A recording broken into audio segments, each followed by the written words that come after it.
চৰকাৰী শাসন ব্যৱস্থাৰ লগত জড়িত নহয়। তেওঁলোকৰ এটাই পৰিচয় আছিলে যে আমি ভাল কৰি পঢ়িছোঁ, মামাৰ ওপৰত আমাৰ বিশ্বাস আছে, পৰীক্ষা দিম আৰু আমি চৰকাৰী চাকৰি লাভ কৰিম। সেই ধাৰাবাহিকতাকে আমি অক্ষুণ্ণ ৰাখিম। এডিআৰই ৰিজাল্টৰ পিছত লাহেকৈ মাৰ্চ মাহৰ ভিতৰতে আৰু পাৰিলে আৰু আগতে অসম পুলিচৰ পৰীক্ষা আৰু আমাৰ শিক্ষক নিযুক্তিৰ যিটো প্ৰক্ৰিয়া আমি আৰম্ভ কৰিছিলোঁ তাকো আমি আগুৱাই লৈ যাবলৈ চেষ্টা কৰিম।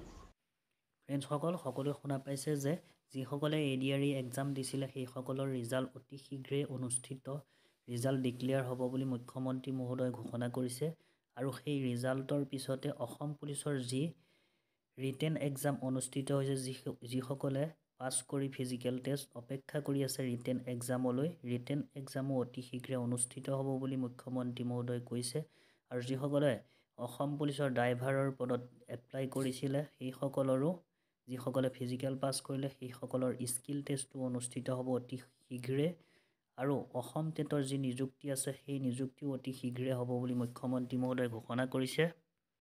গতিকে সকলো কেণ্ডিডেটৰ কাৰণে অসম পুলিচৰ যিসকলে ৰিটেন দিব, সেইসকলে যিসকলে এতিয়ালৈকে প্ৰিপেৰেশ্যন কৰা নাই ৰিটেনৰ কাৰণে, ভালদৰে পঢ়া শুনা আৰম্ভ কৰক। অতি শীঘ্ৰে ৰিটেন এক্সাম অনুষ্ঠিত হ'বলৈ গৈ আছে।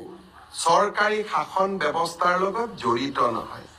তেওঁলোকৰ এটাই পৰিচয় আছিলে যে আমি ভাল কৰি পঢ়িছোঁ, মামাৰ ওপৰত আমাৰ বিশ্বাস আছে, পৰীক্ষা দিম আৰু আমি চৰকাৰী চাকৰি লাভ কৰিম।